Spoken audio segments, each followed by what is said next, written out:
Elle will never forget the day my world crumbled. It started like any other. A mundane Tuesday filled with work emails, Jason's half-hearted attempts at homework, and the familiar hum of a coffee maker in the background. Nothing seemed off. Nothing warned me of the storm brewing in the distance. If I'd known, maybe I would have done something differently, though in hindsight, I doubt it. Some disasters are inevitable. I was sitting in the living room, scrolling through bills on my laptop, when the notification popped up. Your balance has fallen below the minimum threshold, it read. That was odd. The college fund had more than enough in it. 6 years of careful saving for Jason's future. Laura and I had both agreed it was untouchable. It wasn't a conversation we needed to revisit because we both knew how much it meant. Or so I thought. I logged into the account, expecting to see some sort of mistake. Maybe a glitch? Banks mess up all the time, right? But no, the truth hit me like a freight train. The account was empty. Not low balance empty, but $0, 0 cents, no transactions in sight. I stared at the screen, the numbers burning into my eyes, hoping, praying. It was a joke, but it wasn't. Laura. I called, my voice shaky. No response. Laura. I tried again, louder this time, but the silence that answered was deafening. She wasn't home. That's when the sinking realization crept in. Laura had been acting strange for weeks. A little distant. A little too dressed up for her errands. Brushing off questions about where she was going with vague excuses. I chalked it up to stress, life, whatever. Never once had I thought. I grabbed my phone and dialed her number. Straight to voicemail. I tried again. Same result. My heart was pounding now, every beat thudding in my chest like a drum. Jason wandered into the room, munching on an apple, oblivious to the chaos unraveling before him. "Where's Mom?" I asked, trying to sound calm for his sake. He shrugged, taking another bite. "She said she had to go somewhere." Somewhere. That word felt like a dagger twisting in my gut. My hands were shaking as I opened our joint credit card account. Maybe I didn't want to see what I already suspected, but I couldn't stop myself. And there it was, transaction after transaction. Flights, luxury hotels, high-end restaurants. My wife was halfway across the country, living it up on money meant for our son's future. I didn't want Jason to see me fall apart, but it was hard. My mind raced with questions. How could she do this? How could she take from our son? From the one person who had nothing to do with our issues? Sure, we'd been arguing lately. Sure, things hadn't been perfect. But this was unforgivable. Jason must have noticed the look on my face because he came over and put a hand on my shoulder. "Dad, it's fine," he said with a smile that was too calm, too knowing. I fixed everything. At the time, I thought he was just trying to make me feel better. Kids don't understand the weight of betrayal, the depth of loss. They see things in black and white, good guys and bad guys, problems and solutions. I wanted to believe his words were innocent. But even then, something about his tone felt off, like he knew more than he was letting on. I didn't have the energy to press him. My focus was on Laura. I tried calling again, but it was useless. It wasn't until later that night, when I checked the closet and saw her suitcase missing, that the truth hit me in full force. She wasn't coming back. She had emptied the account, packed her bags, and walked out on her family. On me. On Jason. The anger came in waves, each one more intense than the last. I wasn't just furious at her. I was furious at myself. How could I have missed the signs? How could I have let this happen under my nose? Every transaction, every lie, played on repeat in my mind like a cruel movie I couldn't turn off. Jason stayed quiet most of the evening, watching me with that same calm expression. When he finally went to bed, I sat alone in the dark, replaying the last few months, trying to find answers. But there weren't any. There was just a gaping hole where trust used to be, and a betrayal so deep it threatened to swallow me whole. I'd like to say I found some clarity that night, some resolve to move forward, but I didn't. All I found was the cold, bitter truth. The woman I loved had chosen herself over her family, and there was no coming back from that. What I didn't know, as I sat there drowning in my grief, was that Jason had already started working on a solution, one I couldn't have imagined in my wildest dreams. The days following Laura's betrayal were a blur. I was barely functional, running on autopilot, consumed by anger, confusion, and heartbreak. But Jason? Jason was unshaken. If anything, he was eerily composed for a 10-year-old whose mother had just abandoned him. He still went to school, still did his homework, still played with his Legos like nothing had changed. At first, I chalked it up to shock. Kids process trauma differently, right? But the truth was, Jason wasn't ignoring the situation. He was working on it. It started small. I'd catch him typing furiously on his tablet, his face scrunched up in concentration. He'd glance at me and quickly minimize the screen, brushing it off with a casual, "Just homework, Dad." I didn't think much of it at the time. After all, he'd always been a whiz with technology, coding, gaming, whatever. It was his thing. But then there were the whispered phone calls. "Who are you talking to?" I asked one evening, catching him in the kitchen with the phone pressed to his ear. He looked startled, like a deer caught in headlights. Nobody," he said, shoving the phone into his pocket and hurrying out of the room. I didn't press him. I figured he was talking to a friend, or maybe even a counselor from school. Everyone handles grief differently, I told myself. Maybe this was his way of coping. Then there was the garage.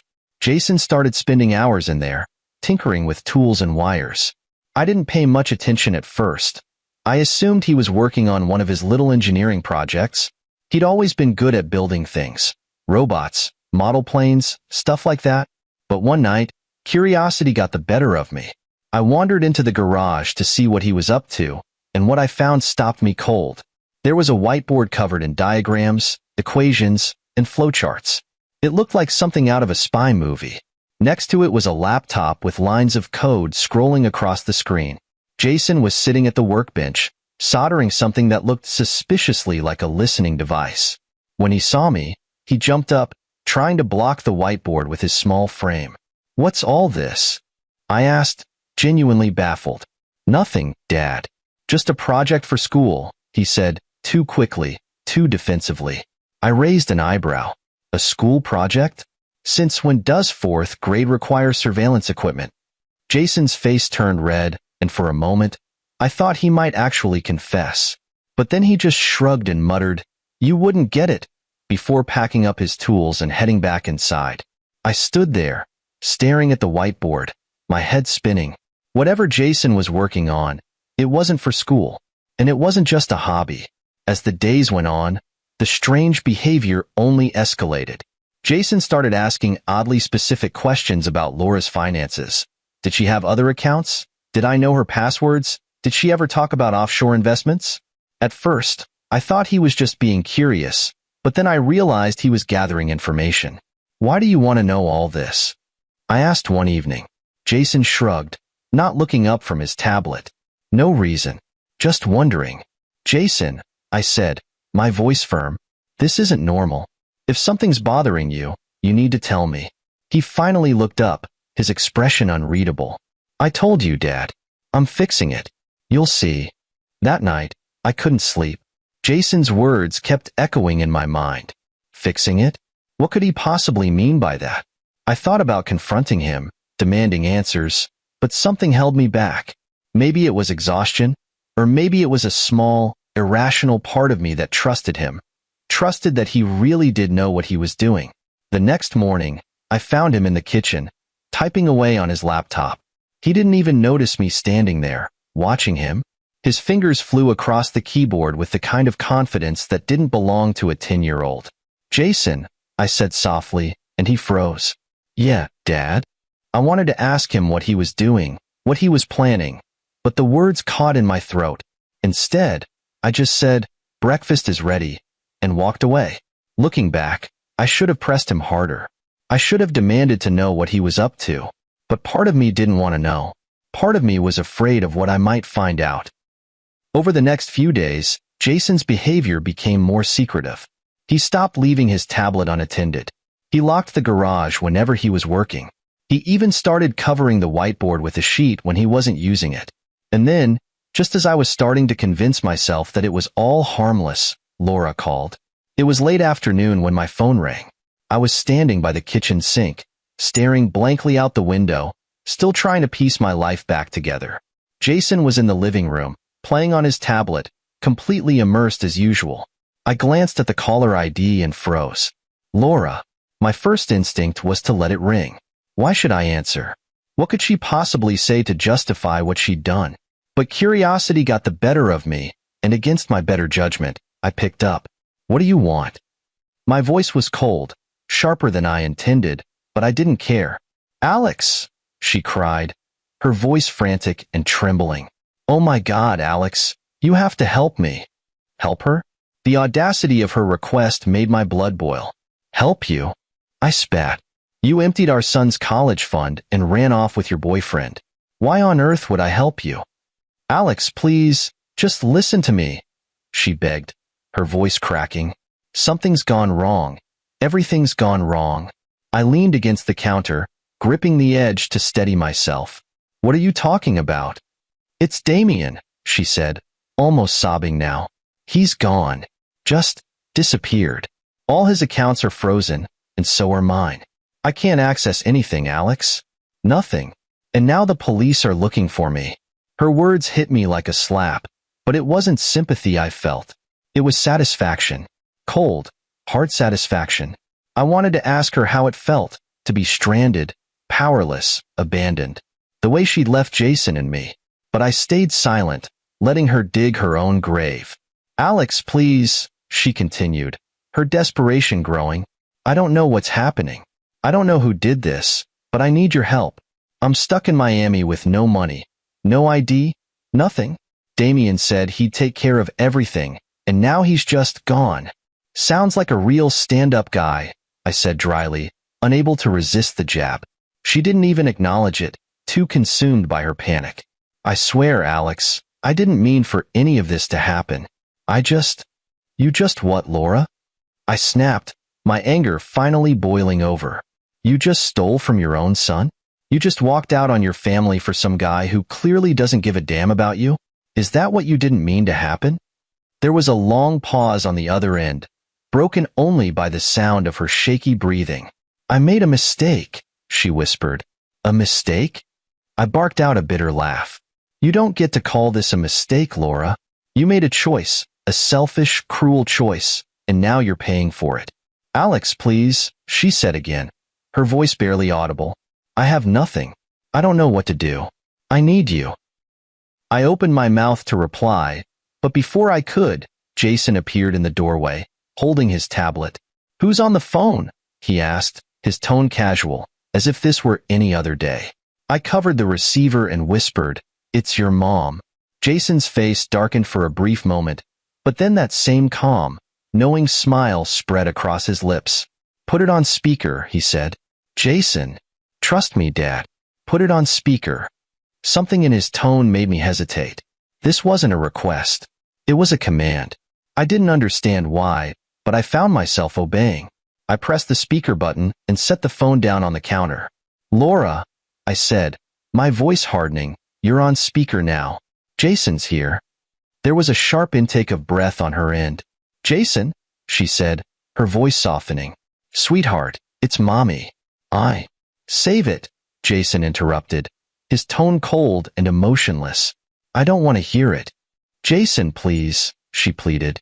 I know I hurt you. I know I made a mistake, but… You didn't just make a mistake, he said, cutting her off again. You betrayed us. You stole my future. And now you're calling us because you want our help? That's pathetic. I stared at him, stunned. This wasn't the voice of a 10-year-old. This was the voice of someone older, someone wiser, someone darker. Jason, Laura whispered, her voice breaking. I'm your mother. I love you. I didn't mean… You don't love me, he said bluntly. If you did, you wouldn't have left. You wouldn't have stolen from me. You chose Damien over us, and now you're paying the price. I don't feel sorry for you. You deserve this.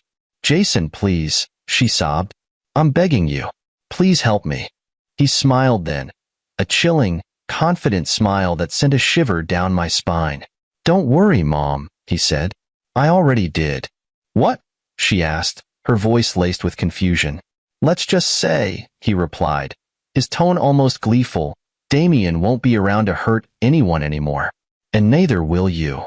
The line went dead. I stood there, staring at Jason, my mind racing. What did you do?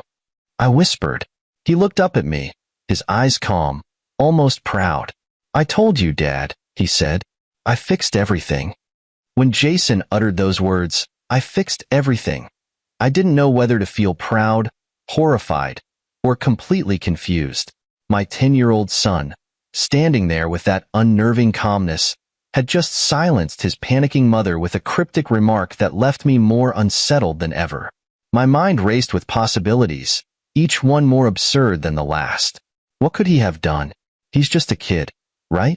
Jason, I said, trying to keep my voice steady. What do you mean? You fixed everything. What did you do? He shrugged casually, as if we were discussing his math homework. It's like I said, Dad. Mom and Damien can't hurt us anymore. I felt my stomach twist into a knot. Jason, this isn't a game. You need to tell me exactly what you've done. He sighed, like a parent indulging a child's endless questions, and motioned for me to follow him into the living room. Okay, fine. I'll show you. We sat down on the couch, and he opened his tablet. The screen lit up with a dizzying array of charts, bank statements, and what looked like coding scripts. My pulse quickened as he started explaining, his voice calm and methodical, as if he were presenting a science project. Remember how Mom drained my college fund? He began. Well, I figured if she could take the money, I could take it back. I stared at him, speechless, as he pulled up a series of bank transactions. Sure enough, the $50,000 Laura had stolen was back in the account. Not just sitting there, but reorganized and invested in a way that made my head spin. How did you? I stammered.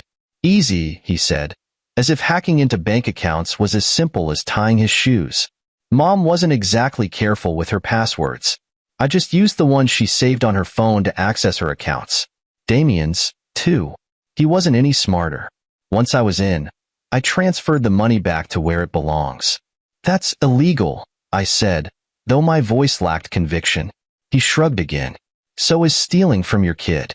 I couldn't argue with that, but my unease deepened as he continued scrolling. The bank transfers were just the beginning. Jason had done more. Much more. Damien had a bunch of accounts in his name, Jason said, pointing to the screen. Turns out, he's been scamming people for years. Fake investments, shell companies, stuff like that. I reported everything to the authorities. Gave them all the evidence they need to lock him up for good. You reported him? I asked, my voice barely above a whisper. Yep. I even made sure the trail led back to Mom, too, he added, with a smirk that chilled me to the bone. She helped him spend the money, so technically, she's part of the scam. Now the police are watching her, too. Jason, do you understand what you've done? I said, my voice rising. This isn't just about getting the money back. You've put your mother in serious trouble. She put herself in trouble, he shot back, his tone sharper now. She chose Damien over us. She chose herself over us. Why should I feel sorry for her? I didn't know how to respond. He was right, of course. Laura had betrayed us in the worst possible way. But hearing those words come from my son, delivered with such icy detachment, made my chest ache. This wasn't just a 10-year-old taking a stand. This was something darker. And Damien? I asked, dreading the answer. What do you mean? He won't be around anymore? Jason grinned. Oh, don't worry. He's fine for now. He just doesn't have any money or anywhere to hide. The authorities froze all his accounts. By the time they find him, he'll be broke and in jail.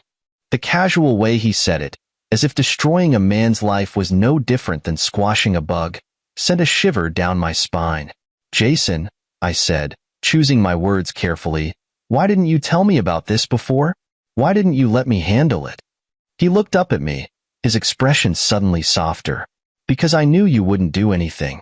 You just let her get away with it because you're too nice. Someone had to stop her, Dad. Someone had to protect us. I felt like the ground had shifted beneath me. My son, my sweet, brilliant boy, had taken it upon himself to not just fix our situation, but to exact revenge in a way I couldn't have dreamed of. I didn't know whether to be proud of his resourcefulness or terrified of what it meant.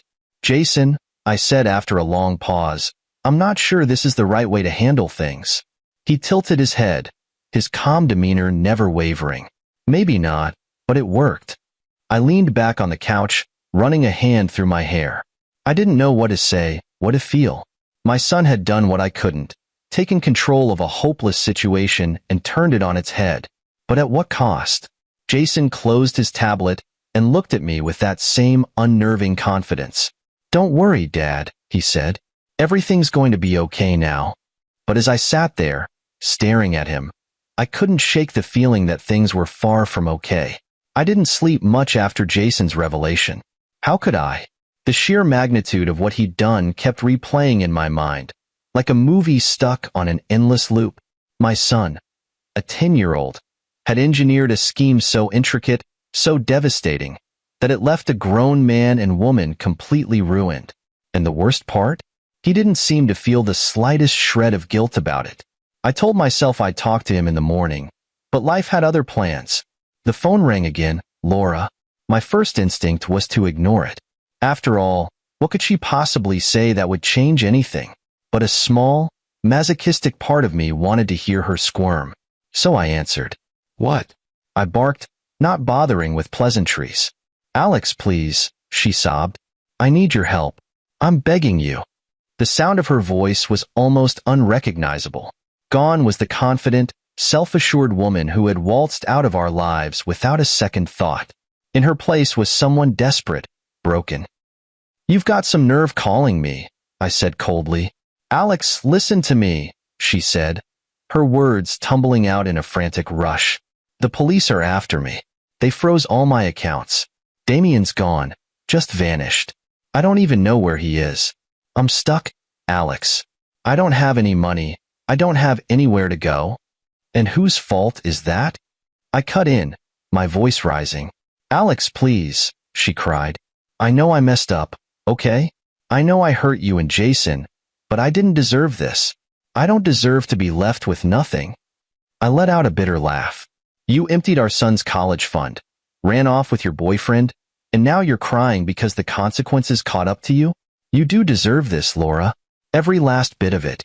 There was silence on the other end, broken only by her shaky breathing.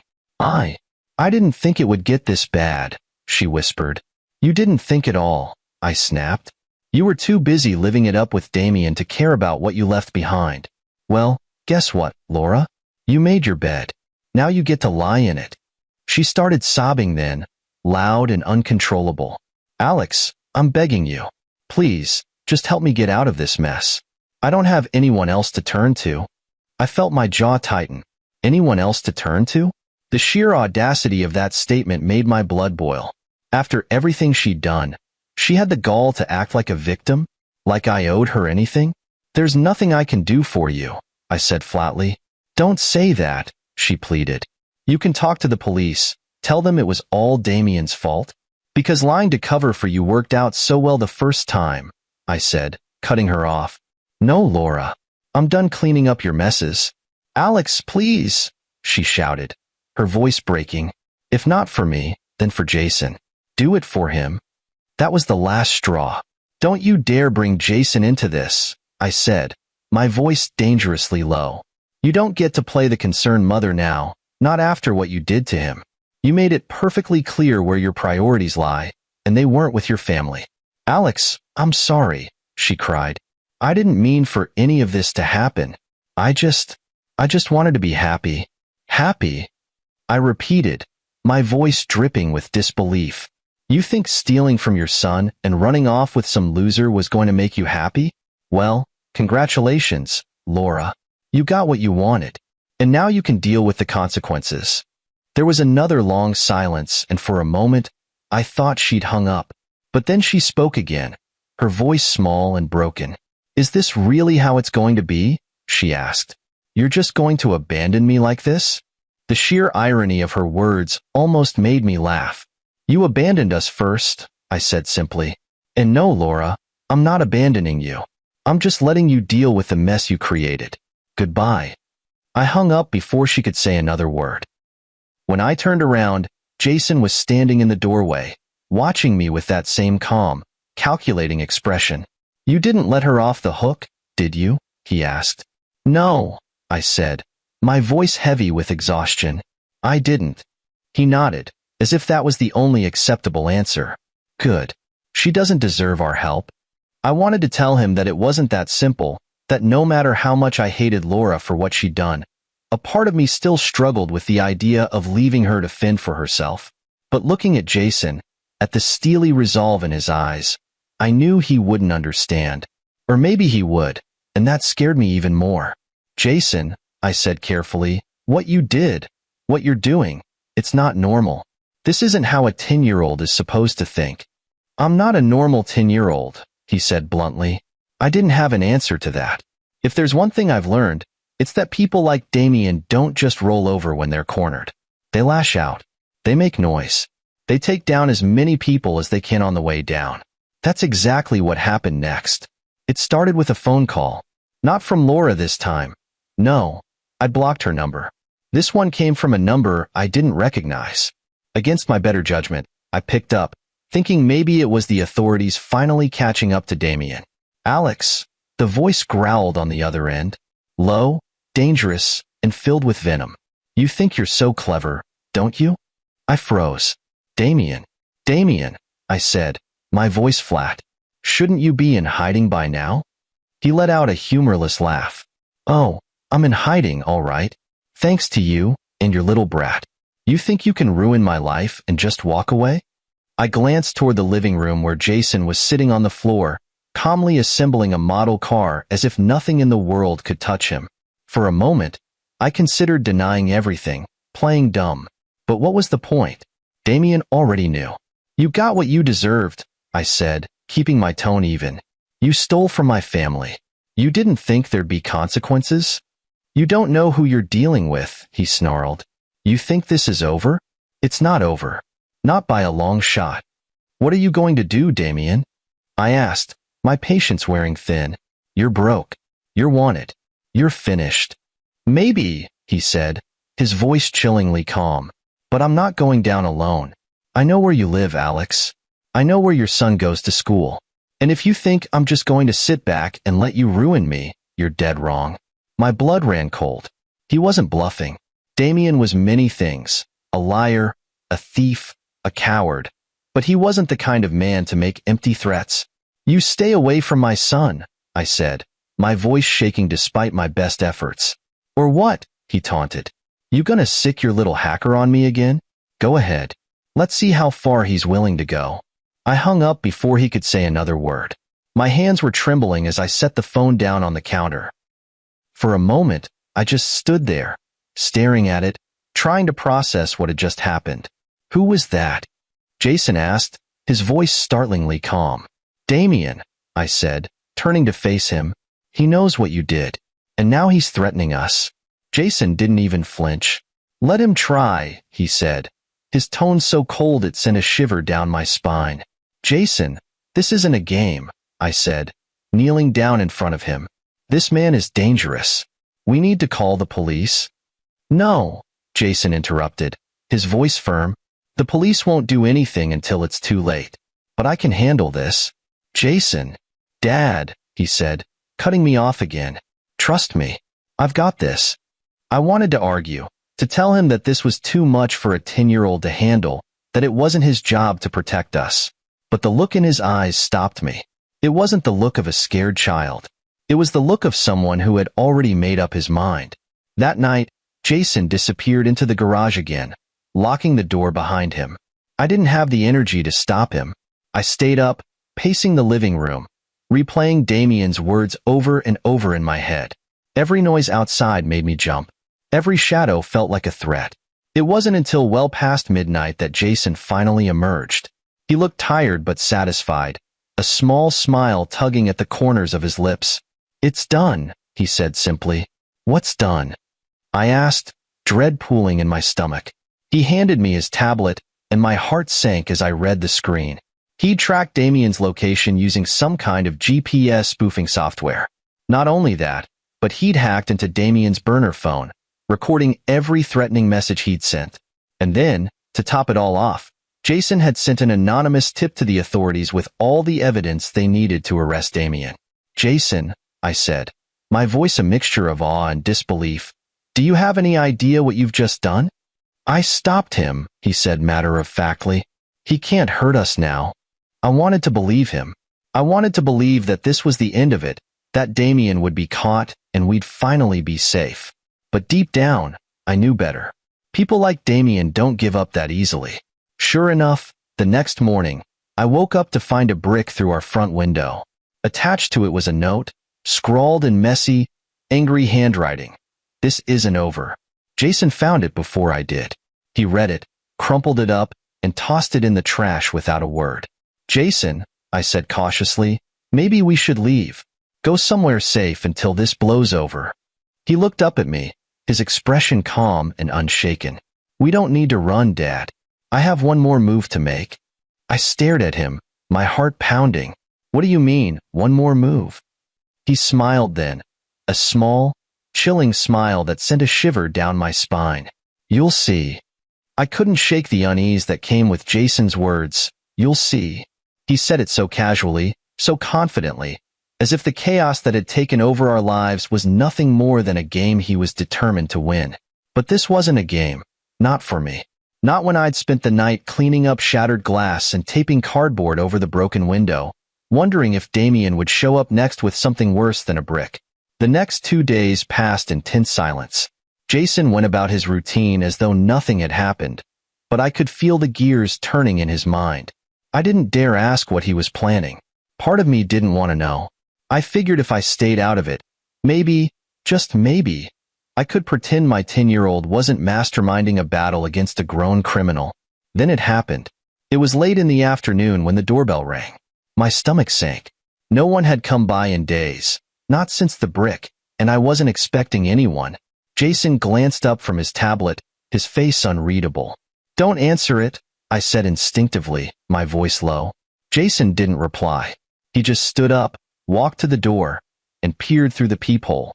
Then, without hesitation, he unlocked it and swung it open. Standing there, larger than life and twice as angry, was Damien. His face was a twisted mask of fury, his eyes bloodshot and wild. He was a shadow of the smug, confident man I'd seen in old photos with Laura. This Damien looked desperate and dangerous. "Where is he?" Damien growled, stepping into the doorway without invitation. I moved to block his path, my heart pounding. "You need to leave," I said, trying to keep my voice steady. Damien sneered. "Oh, I'm not going anywhere. Not until your little brat explains how he ruined my life." Jason, to my horror, stepped forward. He was calm, almost bored, as he crossed his arms and stared up at Damien. "You did that all by yourself," Jason said evenly. Damien's jaw clenched. "Listen, you little—" "You're broke," Jason interrupted, his tone sharp and cutting. "You're wanted in 3 states. And now you're here, threatening me and my dad. Smart move."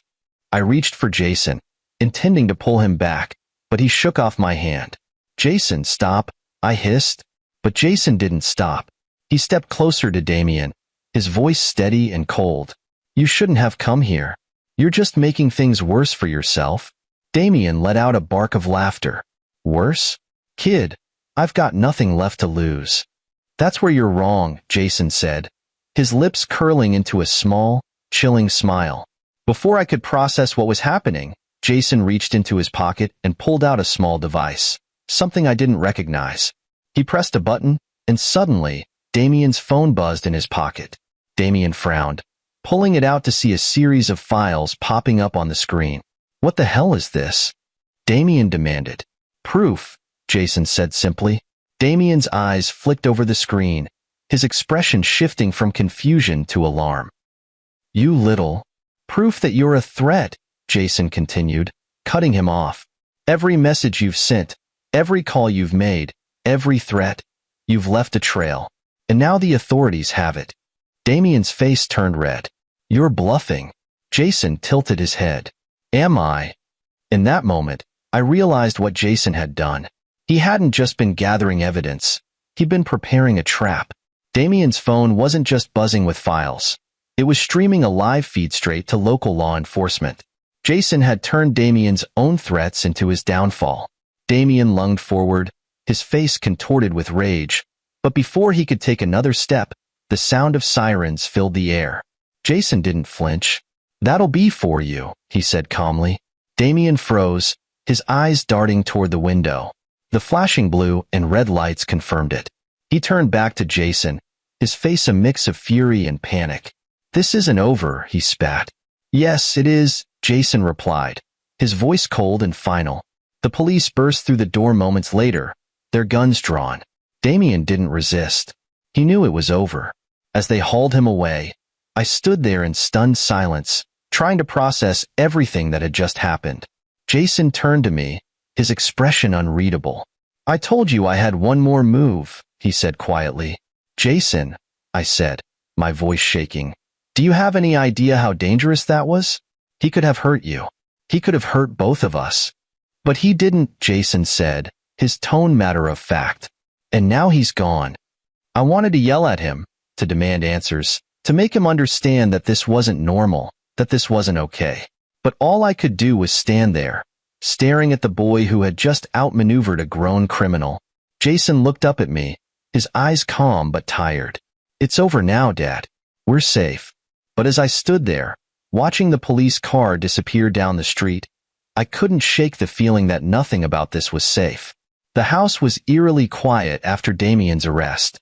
The chaos, the threats, the lingering fear, all of it seemed to dissipate in an instant.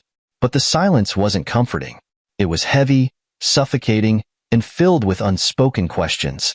Questions I wasn't sure I wanted answers to. I thought that was the end of it. Damien was out of our lives. Jason had gone back to his usual routine, and I could finally focus on rebuilding what little was left of our family. But then, Laura called. Again. I recognized the number immediately.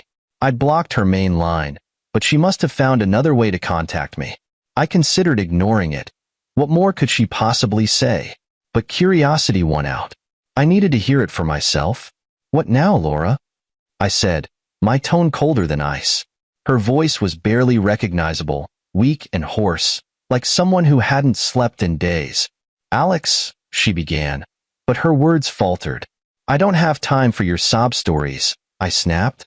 "If you're calling to beg for money or forgiveness, you're wasting your breath." "I don't want your money," she said quietly. I don't know what I want." That caught me off guard.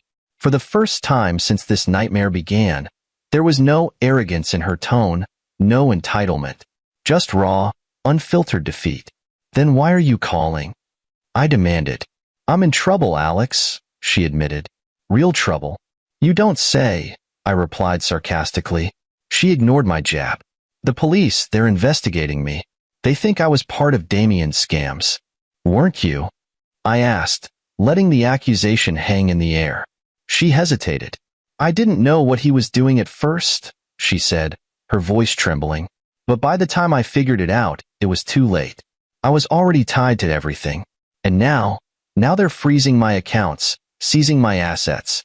I have nothing, Alex. Nothing." "That makes two of us," I shot back. "Or did you forget that you wiped out Jason's college fund to finance your little adventure?" "I was stupid," she admitted, her voice breaking. I thought Damien loved me. I thought he'd take care of me." I let out a bitter laugh. "And how's that working out for you?" She didn't respond. The silence on the other end spoke volumes. "Why are you calling me, Laura?" I asked again, this time softer, though no less firm. "Because you're all I have left," she said quietly. "You and Jason." Her words hit me like a punch to the gut. Not because they moved me. No, far from it. But because of how delusional they were. "You don't have us," I said firmly. "You lost us the moment you chose Damien over your family." "Alex, please," she begged, her voice cracking. "I made a mistake.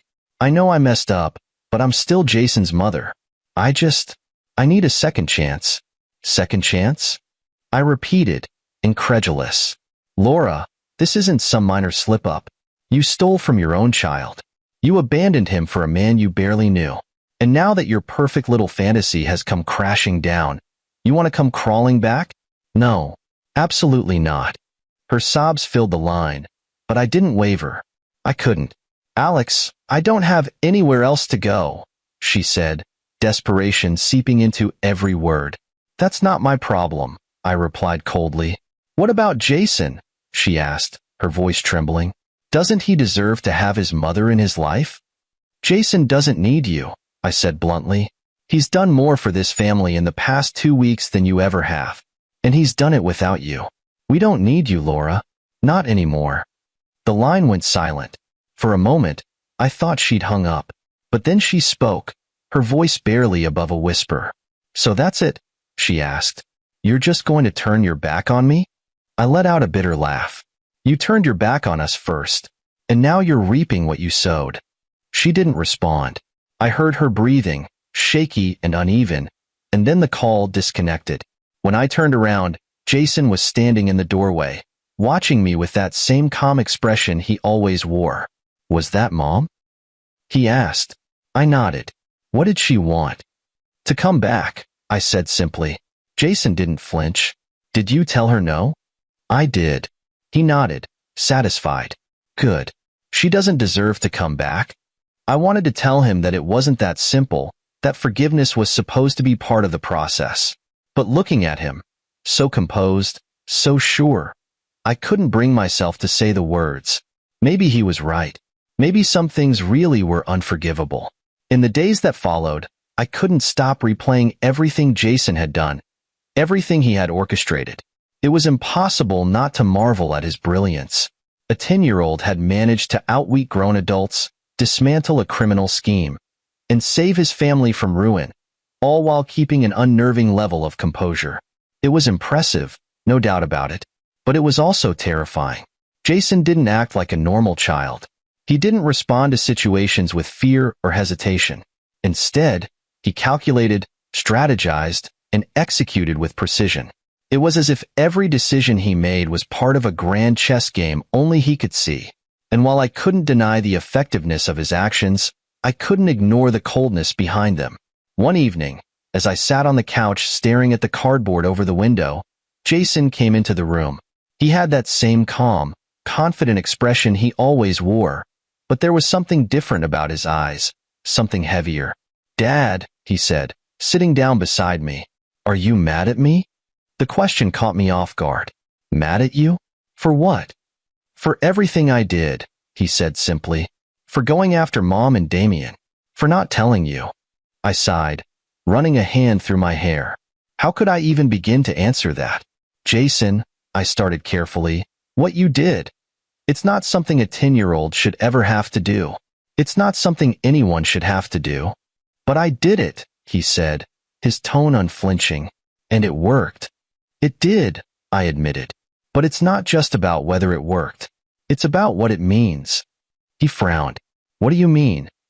I hesitated, searching for the right words. Jason, the way you handled things, it wasn't normal. It wasn't healthy. You shouldn't have to think like that, to act like that. You're just a kid. His expression didn't change. I did what needed to be done. If I hadn't, who would have stopped them? I wanted to argue, to tell him it wasn't his responsibility, that I should have been the one to handle it. But deep down, I knew he was right. I had been paralyzed by anger and grief, too caught up in my own pain to act. Jason had stepped in because I hadn't, and that realization cut deeper than anything else. You're smart, Jason, I said after a long pause. Smarter than I'll ever be. But you're also my son, and it's my job to protect you, not the other way around. He looked at me then, his eyes searching mine. But what if you can't? He asked softly. What if it's up to me? I didn't have an answer. How could I, when the evidence was staring me in the face? Jason had protected us. He had saved us. But at what cost? In the weeks that followed, life slowly began to return to normal, or at least, as normal as it could be. Damien was behind bars, and Laura had gone silent, likely too caught up in her own legal troubles to bother us anymore.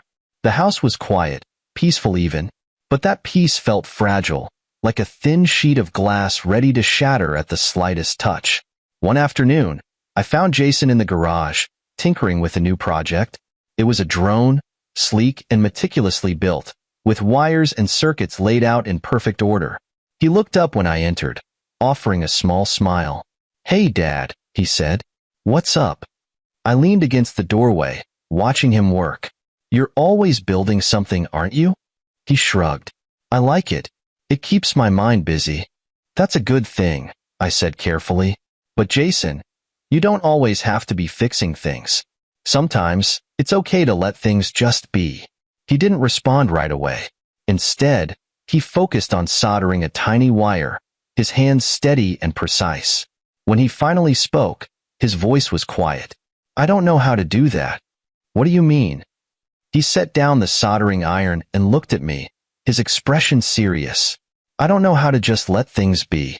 If something's broken, I have to fix it. If there's a problem, I have to solve it. It's just how I think." I wanted to tell him that he didn't have to carry that burden, that it wasn't his responsibility to fix everything. But I knew better. Jason wasn't like other kids.